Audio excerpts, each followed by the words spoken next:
Hello दोस्तों, नमस्कार। सभी का आपके अपने यूट्यूब चैनल में बहुत बहुत स्वागत है दोस्तों। और मैं आपका अपना दोस्तों आप सभी किसी भी एग्ज़ाम की तैयारी कर रहे हैं, चाहे वो नॉन टेक्निकल एग्ज़ाम की तैयारी करें, चाहे टेक्निकल एग्ज़ाम की तैयारी कर रहे हो दोस्तों, सभी एग्ज़ाम पॉइंट ऑफ व्यू से करंट अफेयर वाला पार्ट कितना इम्पोर्टेंट रहता है दोस्तों, मुझसे ज़्यादा आप ज़्यादा जानते हैं।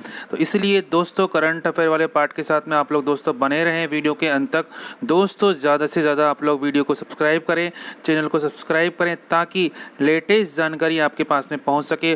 और दोस्तों आपके जो मित्र हैं, दोस्त हैं, उनके साथ भी इसको शेयर करें ताकि वो भी इसके बारे में जानकारी प्राप्त कर सकें। दोस्तों स्टार्ट करते हैं आज का क्वेश्चन नंबर 1। दोस्तों, सोचने से कहाँ मिलते हैं तमन्नाओं के शहर। सोचने से कहाँ मिलते हैं तमन्नाओं के शहर। चलना भी ज़रूरी है मंजिल को पाने के लिए। दोस्तों मंजिल को पाना है तो सिर्फ सोचने से काम नहीं चलेगा दोस्तों, चलना भी पड़ेगा। मतलब आपको तैयारी भी करनी पड़ेगी। दोस्तों क्वेश्चन नंबर 1 है दोस्तों, भारतीय एयरटेल की सब्सिडी नेक्स्ट्रा डेटा में अमेरिकी निवेश ग्रुप कार्लाइल ने कितने फीसदी हिस्सेदारी लेने की घोषणा की है। दोस्तों बात करें क्वेश्चन नंबर 1 के लिए, भारतीय एयरटेल की सब्सिडियर नेक्स्ट्रा डेटा में अमेरिकी निवेश ग्रुप कार्लाइल ने कितने फीसदी हिस्सेदारी लेने की घोषणा की है। दोस्तों आपके पास में ऑप्शन है। ऑप्शन नंबर 1 दोस्तों 10%, 15%, 25%, 35%। दोस्तों इसका जो आंसर रहेगा आंसर नंबर 3 है दोस्तों 25%। दोस्तों मैं बता दूं आपको इसके बारे में, भारतीय एयरटेल की सब्सिडियर नेक्स्ट्रा डेटा में अमेरिकी निवेश ग्रुप कार्लाइल ने 25% हिस्सेदारी लेने की घोषणा की है, जिससे एयरटेल कंपनी को करीब 1780 करोड़ दोस्तों 1780 करोड़ रुपए मिलेंगे। दोस्तों आप नोट कर लें इसको, 1780 1780 करोड़ रुपए मिलेंगे और बाकी 75% हिस्सेदारी एयरटेल के पास बनी रहेगी। दोस्तों आप लोग अपना एक रजिस्टर बनाएं, रजिस्टर में सारे क्वेश्चंस आप लोग नोट करें, क्योंकि दोस्तों सारे क्वेश्चंस इन्हीं क्वेश्चंस में जो हम लोग बात कर रहे हैं, डिस्कस कर रहे हैं, इन्हीं क्वेश्चंस में से आपकी एग्ज़ाम में आने वाला है। दोस्तों यदि रजिस्टर आपके पास में बना रहेगा तो दोस्तों आप कभी भी किसी समय उसमें से आप लोग स्टडी कर सकते हैं। दोस्तों बात करते हैं क्वेश्चन नंबर 2 के लिए। दोस्तों क्वेश्चन नंबर 2 है आपकी स्क्रीन पर, अमेरिका में चीन की हुआओ और किस कंपनी पर बैन लगा दिया गया है। दोस्तों अमेरिका में चीन की हुआओ और किस कंपनी पर बैन लगाया गया है। दोस्तों आपके पास में ऑप्शन है Vivo, Oppo, Z T, Samsung. दोस्तों इसका जो ऑप्शन रहेगा option number C, Z T. दोस्तों मैं आपको बता दूं इसके बारे में, भारत के द्वारा चीन की कई मोबाइल ऐप पर प्रतिबंध लगाए जाने के बाद, ये दोस्तों पता है कि भारत ने जो चीन की कई सारी जो मोबाइल एप्लीकेशंस है उस पर प्रतिबंध लगा दिया है। उसके लगाने के बाद हाल ही में अमेरिका में चीन की हुआओ और जेटी कंपनी पर भी बैन लगा दिया गया है। अमेरिका के फेडरल कम्युनिकेशन कमीशन दोस्तों एफसीसी का मीनिंग है दोस्तों फेडरल कम्युनिकेशन कमीशन ने इन कंपनियों को खतरनाक बताया है। दोस्तों आगे बात करते हैं क्वेश्चन नंबर 3। क्वेश्चन नंबर 3 है दोस्तों आपकी स्क्रीन पर, भारत में कोरोना की पहली वैक्सीन को हैदराबाद की फार्मा कंपनी भारत बायोटेक ने तैयार किया है। दोस्तों भारत में कोरोना की जो पहली वैक्सीन है उसका नाम बताना है, जिसको हैदराबाद की जो फार्मा कंपनी है उसने उसे तैयार किया है। दोस्तों आपके पास में ऑप्शन है, ऑप्शन देख सकते हैं दोस्तों आप। फर्स्ट है कोवैक्सीन, सेकंड है मोवैक्सीन, जोवैक्सीन एंड तोवैक्सीन। दोस्तों इसका जो ऑप्शन रहेगा ऑप्शन नंबर ए रहेगा दोस्तों कोवैक्सीन। भारत में कोरोना की पहली वैक्सीन कोवैक्सीन को हैदराबाद की जो फार्मा कंपनी है दोस्तों, फार्मा कंपनी भारत बायोटेक ने तैयार किया है। और इस वैक्सीन को आईसीएमआर और national institute of virology Pune ने मिलकर बनाया है। और वैक्सीन के ह्यूमन ट्रायल के लिए drug controller general of India ने मंजूरी दे दी है। दोस्तों आगे बात करते हैं क्वेश्चन नंबर 4 के लिए। दोस्तों क्वेश्चन नंबर 4 है आपके पास में। दोस्तों बात करते हैं क्वेश्चन नंबर 4 के लिए। क्वेश्चन 4 है आपकी स्क्रीन पर, भारतीय स्टेट बैंक। दोस्तों भारतीय स्टेट बैंक एसबीआई ने हाल ही में अपने कौन से स्थापना दिवस पर 3 योनो शाखा शुरू करने की घोषणा की है। दोस्तों, भारतीय स्टेट बैंक एसबीआई ने हाल ही में अपने कौन से स्थापना दिवस पर 3 योनो शाखा शुरू करने की घोषणा की है? दोस्तों, आपके पास में ऑप्शन है 55वें स्थापना दिवस, 65वें स्थापना दिवस, 68वें स्थापना दिवस और 72वें स्थापना दिवस। दोस्तों, इसका जो ऑप्शन रहेगा option number B. Option number B है दोस्तों 65वें स्थापना दिवस। दोस्तों, भारतीय स्टेट बैंक ने हाल ही में अपने 65वें स्थापना दिवस पर 3 योनो शाखा शुरू करने की घोषणा की है। दोस्तों, बैंक की आने वाले 5 वर्ष में पूरे देश में योनो शाखा खोलने की योजना है। दोस्तों, आने वाले 5 वर्षों में पूरे देश में जो योनो शाखाएं हैं वो खुलने वाली है। दोस्तों, इसमें बातें करते हैं हम लोग अगले क्वेश्चन के लिए मूव करते हैं। Question number 5। क्वेश्चन नंबर 5 है दोस्तों, यूनेस्को ने हाल ही में अपनी ग्लोबल एजुकेशन मॉनिटरिंग रिपोर्ट का संस्करण किया है। दोस्तों, यूनेस्को ने हाल ही में अपनी ग्लोबल एजुकेशन मॉनिटरिंग रिपोर्ट का कौन सा संस्करण जारी किया है? दोस्तों, आपके पास में ऑप्शन है पहला संस्करण, दूसरा संस्करण, तीसरा संस्करण या चौथा संस्करण। दोस्तों, इसका जो ऑप्शन रहेगा ऑप्शन नंबर डी।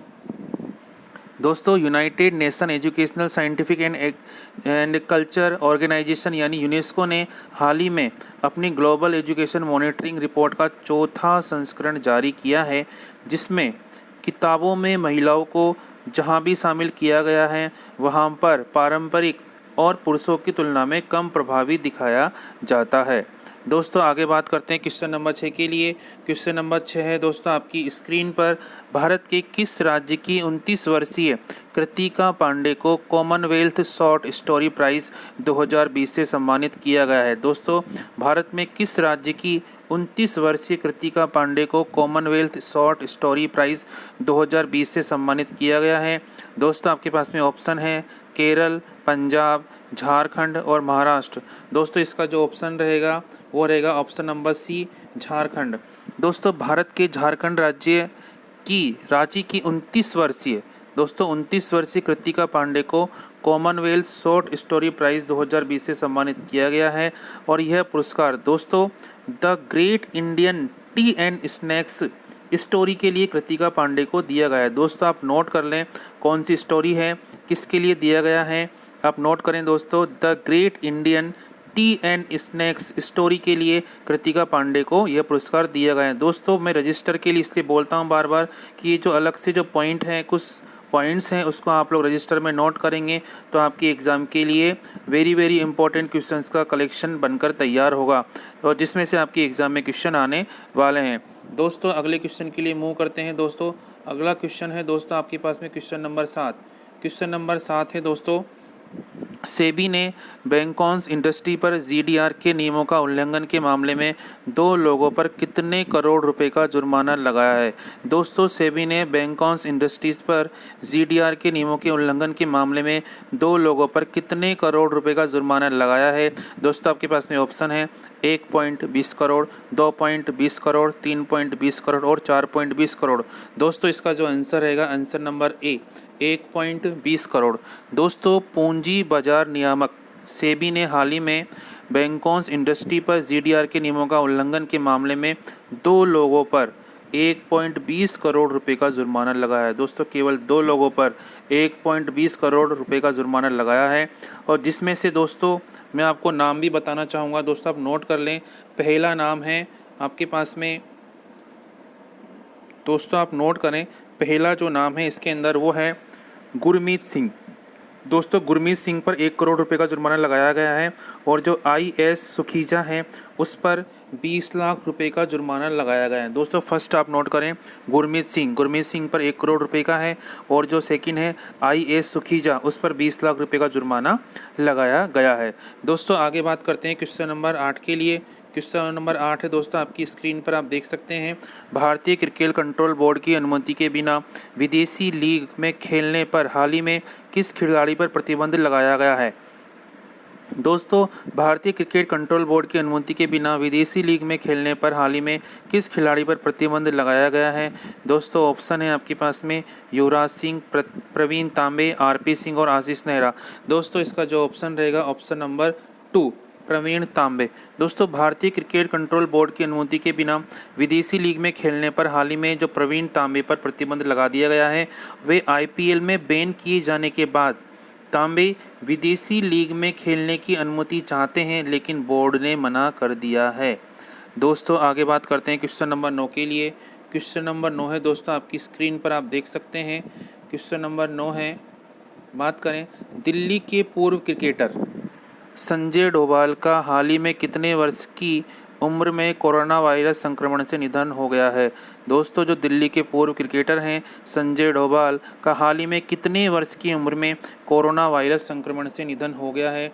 दोस्तों आपके पास में ऑप्शन है, ऑप्शन नंबर ए है 43 वर्ष, 53 वर्ष, 68 वर्ष या 78 वर्ष। दोस्तों इसका जो ऑप्शन रहेगा ऑप्शन नंबर 2 53 वर्ष। दोस्तों दिल्ली के पूर्व क्रिकेटर संजय डोभाल का हाल ही में 53 वर्ष की उम्र में कोरोना वायरस संक्रमण से निधन हो गया है। वे दिल्ली क्रिकेट के लिए एक जाना पहचाना नाम थे और उन्होंने दिल्ली की अंडर 23 टीम के साथ बतौर सहयोगी स्टाफ काम किया था और उनके निधन पर बीसीसीआई ने बहुत शोक जताया है। दोस्तों आगे बात करते हैं क्वेश्चन नंबर 10 आपकी स्क्रीन पर। इनमें से किस देश की सेना ने हाल ही में इतिहास की पहली महिला लेफ्टिनेंट जनरल की नियुक्ति की है। दोस्तों आपके पास में ऑप्शन है ऑस्ट्रेलियाई सेना, जापानी सेना, पाकिस्तानी सेना और अफगानिस्तानी सेना। दोस्तों इसका जो ऑप्शन रहेगा ऑप्शन नंबर 3 पाकिस्तानी सेना ने हाल ही में इतिहास की पहली महिला लेफ्टिनेंट जनरल की नियुक्ति की है।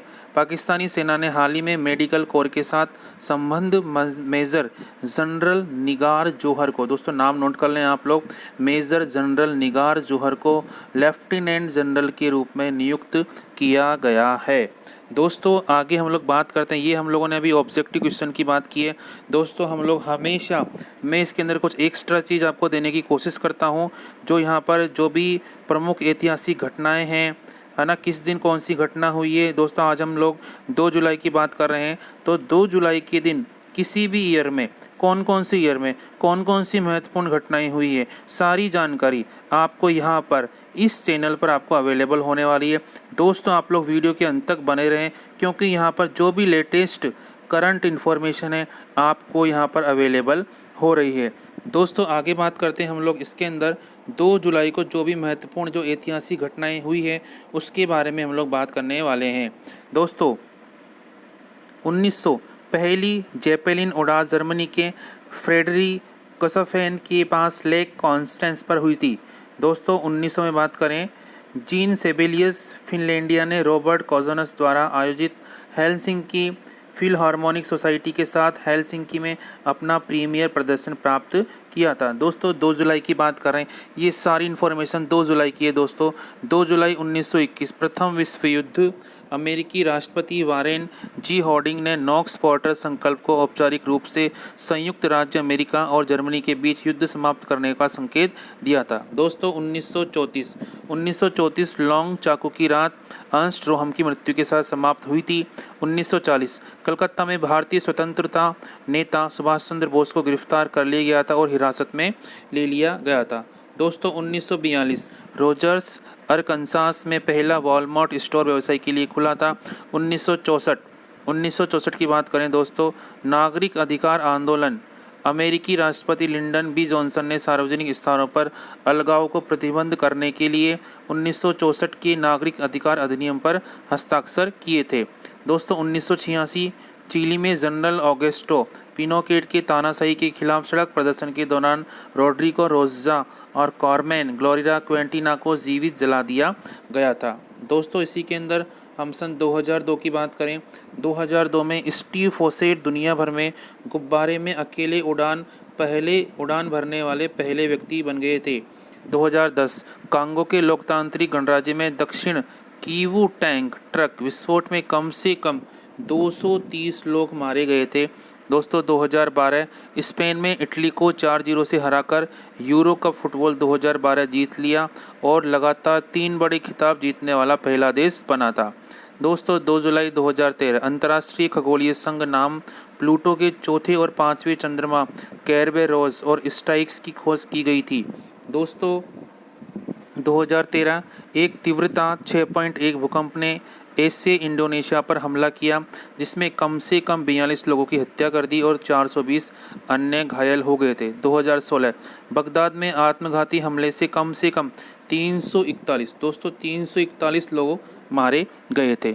दोस्तों अब बात करते हैं इसके अंदर की जो 2 जुलाई की हम लोग बात कर रहे हैं, आज 2 जुलाई है, तो 2 जुलाई के बारे में जो इस दिन कौन कौन से प्रसिद्ध व्यक्ति हैं जिनका जन्म हुआ है। दोस्तों आप देख सकते हैं स्क्रीन पर 1948, दोस्तों आप देख सकते हैं कि 1948 प्रसिद्ध जन कवि आलोक धनवा का जन्म हुआ था। 1956 तूफानी सरोज 13वीं और 15वीं लोकसभा के अध्यक्ष चुने गए और तूफानी सरोज का इस दिन जन्म हुआ था। दोस्तों इसमें हम लोग बात करेंगे 2 जुलाई को जो हुए प्रसिद्ध व्यक्ति है जिनका निधन हुआ था उसके बारे में हम लोग बात करेंगे। दोस्तों यहाँ पर करंट अफेयर की आपको सारी इन्फॉर्मेशन यहाँ पर आपको अवेलेबल हो रही है सिंगल एक वीडियो के अंदर। 1950 को स्वतंत्रता सेनानी तथा समाज सुधारक यूसुफ मेहर अली का निधन हो गया था। 1934 दोस्तों 1934 में भारत के महान क्रांतिकारियों में से एक असित भट्टाचार्य का निधन हो गया था। दोस्तों अब बात करते हैं इसमें जो important festival and days on 2 जुलाई। दोस्तों 2 जुलाई को हुए महत्वपूर्ण उत्सव और दिवस। दोस्तों इसमें बात करते हैं 2004 में यूनेस्को की विश्व धरोहर समिति द्वारा छत्रपति शिवाजी टर्मिनस स्टेशन को विश्व धरोहर स्थल घोषित किया गया है। दोस्तों ये सारे आपके पास में करंट अफेयर वाला पार्ट बहुत बहुत इंपॉर्टेंट है, एग्ज़ाम में इसी में से आने वाला है। दोस्तों एक भी क्वेश्चन ऐसा नहीं मिलेगा करंट अफेयर का जो इससे बाहर जाने वाला है। दोस्तों इन क्वेश्चंस को आप लोग बार बार पढ़ें, रजिस्टर में मेंटेन करें और ज़्यादा से ज़्यादा दोस्तों आप लोग इसको सब्सक्राइब करें ताकि लेटेस्ट करंट अफेयर की जो जानकारी है वो आप लोगों को मिल सके। दोस्तों इस चैनल पर आपको लेटेस्ट वैकेंसी की जानकारी है और जो बच्चे टेक्निकल पोर्शन की भी तैयारी कर रहे हैं उनके जो कुछ टॉपिक्स हैं वो आपको यहाँ पर आपको मिलने वाले हैं। दोस्तों किसी भी क्वेश्चन में किसी भी टॉपिक में आपको प्रॉब्लम है तो आप लोग जो कमेंट बॉक्स में आप लोग डाल सकते हैं, उसके बारे में सारा जो आंसर है सारी जानकारी आप लोगों को मिलने वाली है। दोस्तों बहुत बहुत धन्यवाद, थैंक यू सो मच। जय भारत, जय हिंदुस्तान।